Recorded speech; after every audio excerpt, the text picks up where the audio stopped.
You're running us over, you're shooting us, all because of the color of our skin.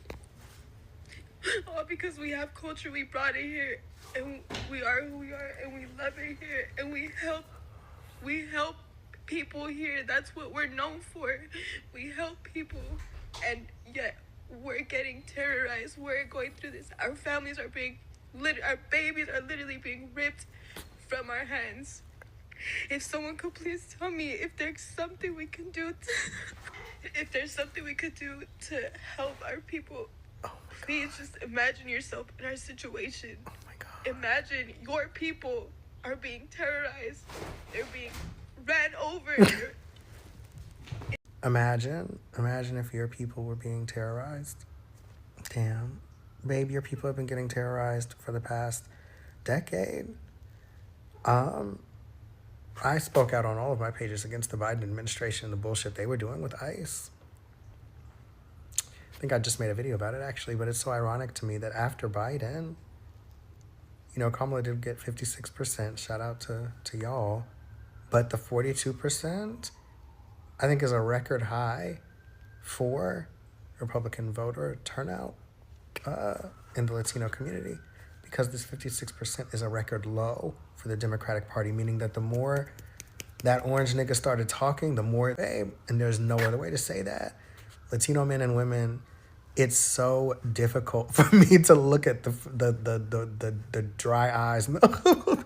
What can we do? Ayúdame, help us. And I'm just like, well, babe, talk to people within your community. So Latinos are literally crying. They are feeling bad about the deportation, right? So a lot of people are saying, let's not forget that Latinos were one of the major people who voted for Trump. They supported this administration. They supported this thing. They supported what's happening. They literally voted against their interests. But a lot of them are saying, the fact that we made mistakes doesn't mean that we should have to suffer this long. We need help. They're asking the Black Americans for help. And the Black Americans are saying, we cannot help right now just because of you feel it's convenient for you. When we were warning you, you didn't listen. We told you about this. We told you what was going to happen, but you didn't listen, right? Anyway, guys, welcome back to my channel. Please do not forget to like, subscribe, and drop your comments because I want to know what you think about this. Anyways, all right, remain the original creators of these videos. I have a lot of clips that we're going to come down and watch, and then we'll come back, read the comments, and hear what other people have to say about this. All right, guys, let's read. Let's get down to the videos. Let's watch them and come back, and then we'll read the comments and know what other people are thinking. Let's watch. This is crazy. You did it to yourself. You have to start calling in your own people. You know what's so funny to me? So often in the Black community, we say things like, oh, the Latinos stick together, the Asians stick together, the Jews stick together, these Europeans stick together. Everybody sticks together, right? But y'all stick together for bullshit. You let a lot of bad actors get the mic, get the television spot. You see what I'm saying? Get the job in the government. And yes, there is something honorable about not speaking out against your own people in front of the devil. I can acknowledge that. But something that we do in my community that I'm very proud of is we constantly bash the Breakfast Club. We're constantly bashing Shannon Sharp and Kevin Samuels and that football player with the weird hats that is illiterate but thinks he's really erudite and intelligent. We're constantly calling those people in and taking them to tasks, where it looks like infighting is actually like killer T cells taking out a virus. You're going to have to figure it out. All of this, if only there were people that were telling us, and I don't know if the girl's even documented, if she voted or if not, but I know what your community did. And I know what your community says about Black people. And I know what white people say about Black people that are always complaining. Oh, if they would just stop complaining and follow the law. Oh, if they would just sit down and get a job. Oh, if they would just follow the rules. If only there were a group of people that told you, oh my God, no, they're stopping and frisking us and detaining us on our way to school. Oh my God, they're incarcerating us for no reason. And there's a school to prison pipeline that's tantamount to chattel slavery. Oh my God, they're executing us for no reason. Oh my God, like, girl, I'm in bed in this amazing thermal blanket that my friend Azealia Banks sent me. I don't know what to tell you. Good luck. They're still lynching black men all across this country. And when we say it, they're like, no, it's a suicide. No. And then it's out of the news. I want this shit wrapped up in 24 hours. No shade. All lives matter. I am a U.S. citizen, but I would be lying if I tell anyone that I feel safe in this country at this moment. If I'm ever stopped or pulled over or anything at just the fact that I'm brown, that my skin color is brown, and that I could be labeled as someone without a legal status and someone ripping me away from my kids. I know it's not the same thing as to what other people are going through, but it's honestly something that all of us as Latinos are now having to deal with. So today on here, I saw something that really bothered me. A Latino woman basically was asking why the black community isn't there for the Latino community like they were there for us during BLM. Oh boy, y'all might want to buckle up for this one because this is about to be a CM Punk type rant. And in the theme of this Phil Brooks type rant, let me go and say the words that he once said to the universe. Do we have everybody's attention now? Now then, I say that because I find it funny that it takes us stepping back as a community entirely for people to recognize what's going on. Now, notice I said it was funny. I did not say I was shocked. Because this is what always happens. You see, somehow we are always blamed for things, despite the fact that a lot of times it's not our fault. And this one definitely is not our fault. Did you see those voting numbers? We didn't put that piece of shit in office. You did it. But you say you helped us during BLM and that's why we should help you? I don't remember that. Because you see, what I remember is that it took a black man losing his life at a point where the world had no choice but to watch for you to recognize that we go through shit. But you have the gall to sit there and blame us when the only thing that we did was try to prevent this from happening. Hey, I actually have a crazy idea. How about instead of blaming my community, you do what everybody tells us to do and check your own? Because they were the ones with the superiority complexes that made them think that they were better than people that look just like them. And excuse me, but why do we always have to be the ones that have grace for people? Because from where I'm sitting, a lot of people don't show us that same grace when things happen with us. Because the thing is, we read the 900-page document. We researched. We looked into things. I'm not sure we could say the same about you. Now then, I know it's not everybody. So right now, we need as much solidarity as possible. Period. Now then, if you want to sit there and point fingers, cool, whatever. But us, we got a world to save. So what you do from this point is up to you. We all know and understand that the Latino community voted against their own self-interest. And a lot of us, myself included, have been openly celebrating the fuck around and find out we're seeing with them in real time. And we all have preconceived notions of what that mass deportation would look like. But none of us really ever knew what it was and how heartless the U.S., especially the politicians, were until now. Check this out.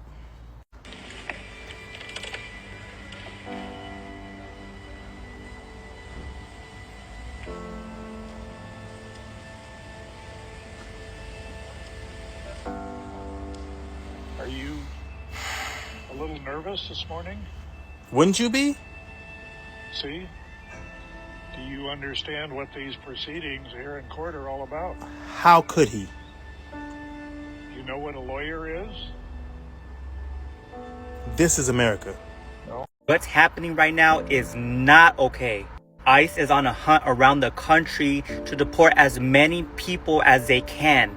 They're specifically targeting the Hispanic community. They are yanking people from their families. 9 out of 10 times they don't even have a warrant. And for the people who think this is okay, things are happening right in front of everybody's faces. And some people still want to be oblivious to the fact that this is happening. This is real. It's happening everywhere. They are keeping people in poor conditions. They're not even checking the status of people. So that's how they're taking U.S. citizens, because they're just, if you're brown skin and you fit the criteria, you're automatically a target. I'm okay losing followers. If you're not gonna like me because I'm standing up for myself, my community, that's on you. This is a really dangerous situation for everybody. Just read that ICE pulled up to a graduation targeting the Hispanic community, and there was parents running out of their own kids' graduation because they were there to get people. But going about their day not doing anything. I'm going to keep praying for everybody. There's too much hate, animosity just going around. It's insane. It's very sad that one thing that every race have in common is disliking black people. That's the one thing that every freaking race have in common is disliking us.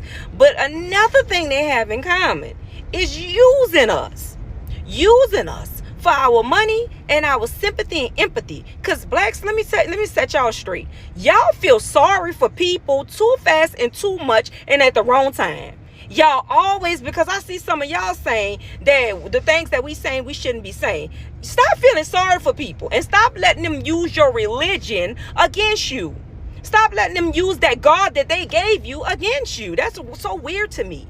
Y'all don't understand that the empathy and sympathy that y'all do have is been programmed. This is why you wind up feeling sorry for your enemies half the time, bruh.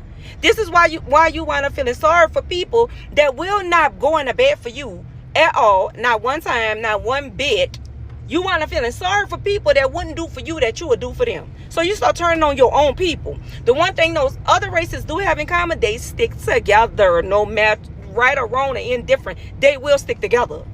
But they'll find something weak in us, which is a lot, to make us turn on each other, okay? And start saying, yeah, well, y'all shouldn't be saying that about them people. I feel bad. Yes, we feel bad that it's happening. But you think we about to go in front line because we feel bad? Baby, it take a little bit more feeling bad than for me to get up out there. So at the end of the day, if we're next, we sitting there, we understand what we need to do. Huh? We ready. Be blessed. You voted for Trump. How do you feel now? Horrible. What did you vote for? I voted for change, but I didn't vote for this change. Through tears, wearing an ICE-issued uniform, Cynthia Oliveira begs the Canadian government for help. She says her nightmare started on June 13th when she went to her green card interview. You thought you were going to be getting your green card, but instead they arrested you. Did they trick you? Yes. They said, look, she's getting deported immediately. He supported Donald Trump. His whole entire family supported Donald Trump, and now she sits in an ICE detention center awaiting deportation. She's from Canada, and get this, she was picked up at her green card appointment. So she was going to an appointment. This was in line with her getting her green card, and that is where they detained her. Now, as you can see in her interview, she also supported Donald Trump. She couldn't vote for him because she's undocumented, but she supported him and supported her husband and her husband's family for Donald Trump. And I don't know what to say because we told you this was going to happen. They all think, well, he was only supposed to deport the criminals. We told you that meant you as well. They think that you are a criminal. And it's just frustrating because the Latinos for Trump community was so loud, so boisterous. They made their entire fucking existence known the whole election cycle, telling us that we were wrong and we had no idea what we were talking about. And now the Latinos for Trump community is getting wrecked across the nation. This was one of many stories. There were so many I didn't know who to pick. This is happening everywhere. So Latinos for Trump, think about next election. Think about midterms. My name is Mercedes Chandler. Give me a follow. You won't see my face again. Thank you. Goodbye. Founders of Latinos for Trump, Florida State Senator Ileana Garcia, is now coming out and blasting the Trump administration's immigration policy, calling it inhumane, the mass deportation efforts that the Trump administration has engaged in. This is a serious statement, and the dam is breaking as we speak. According to the Miami Herald, she said, quote, "This is not what we voted for. I have always supported Trump through thick and thin. However, this is unacceptable and inhumane." She went on to say that this undermines a sense of fairness and justice that the American people value. She criticized Stephen Miller, the White House Deputy Chief of Staff, who was really the architect behind this entire policy, saying they are now just as American, if not more so, than Stephen Miller, referring to her parents who came over from Cuba and are Cuban refugees. Folks, there is a dam, and the dam is breaking right now. So remember how I said a lot of people warned the Latinos about this. They told them that this was going to happen, but they said no. This is what we want. We want to vote for him. And now a lot of people are saying you should carry your cross. You were told that this was going to happen, but you insisted that no, you want to vote for this person. This is who you want to vote for. This is who you have decided to vote for.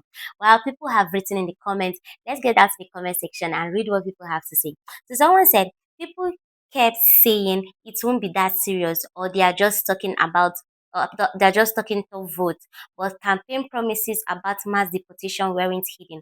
They were front and center at rallies, interviews, debates, everywhere. When leaders run on striker enforcement and win, it shouldn't shock everyone when enforcement increases. Voting is not a popularity contest, it's a policy decision. Yeah. So another person said, for years, immigration was treated like an abstract political argument. Now it's real. That's the hard truth about politics. Once policies move from speeches to action, they impact real families. The lesson isn't to mock anyone, it's to recognize that elections shape reality. Okay, the next person said, "This is what happens when communities think they're exempt from policy consequences. Immigration enforcement doesn't check who supports which candidate before acting. If you support tough enforcement platforms, you are supporting them across the board." All right. I mean, you literally knew this was going to happen because a lot of people warned you. Okay, so people are saying if you supported this, support it full time. Like you should support it knowing very well that this is what you voted for. Not because it's affecting you now. You now want to say, "Oh no, I didn't know this was going to happen." Like you knew for real that this was going to happen because it was written, it was said, it was made known to everybody. The next person said, a lot of people ignore warnings because they were focused on the economic taxes or other issues. That's fair. Voters prioritize differently. But immigration was never a secret agenda item. It was clearly stated. Political accountability means owning the full package, not just the parts you liked. Because obviously, there are a lot of things that you are enjoying or a lot of things that you wanted to happen during the election that you are seeing happening now. And because of some things that are happening also are affecting you, doesn't mean that it's now no longer what you voted for, because you knew these things were going to happen. You voted for these things, but some of them are affecting you right now. You don't want it anymore. I mean, that's not what it should be. You should accept everything because it's a full package. It comes together. So the next person said, instead of blaming other communities, maybe the real issue is how divided everyone is. When groups argue with each other instead of paying attention to legislation, lawmakers push through whatever they promise. Division makes enforcement easier. Okay, then the next person said, some people believed enforcement would only target others. History shows that the broad policies rarely stay selective. Once systems are expanded, they affect more people than originally expected. All right. The next person said, social media made everything feel like team sports, cheering for wins, mocking opponents. But immigration law isn't a meme. It's federal policy. When the political team you supported implements its agenda, that's governance, not drama. All right. Next person said there were constant warning about what stricter immigration platform would mean. People brush them off as fear taxes. Now that their policies are active, it's not about being right or wrong. It's about understanding that civic choices carry weight. Okay, so right now everybody's saying that the Latinos literally voted for this, and it's time for them to bear the cost of their consequences. They shouldn't say no, this isn't what we're expecting, knowing fully well that these things were really written out, these things were mentioned during the campaign, these things were part of the campaign literally. So you shouldn't say this isn't what you voted for or this isn't what you want just because they're affecting you. If someone said if it was not affecting you, were you really going to feel bad about it? Are you going to say all these things you're saying right now? Are you going to be asking the black Americans for help? Because initially they are saying that the black Americans should help, they should help them with the deportation, they're feeling bad about it and all. Were you going to ask for help if it wasn't affecting you? Were you going to ask for help for other people? But because it's affecting you right now, Everyone should come to your rescue.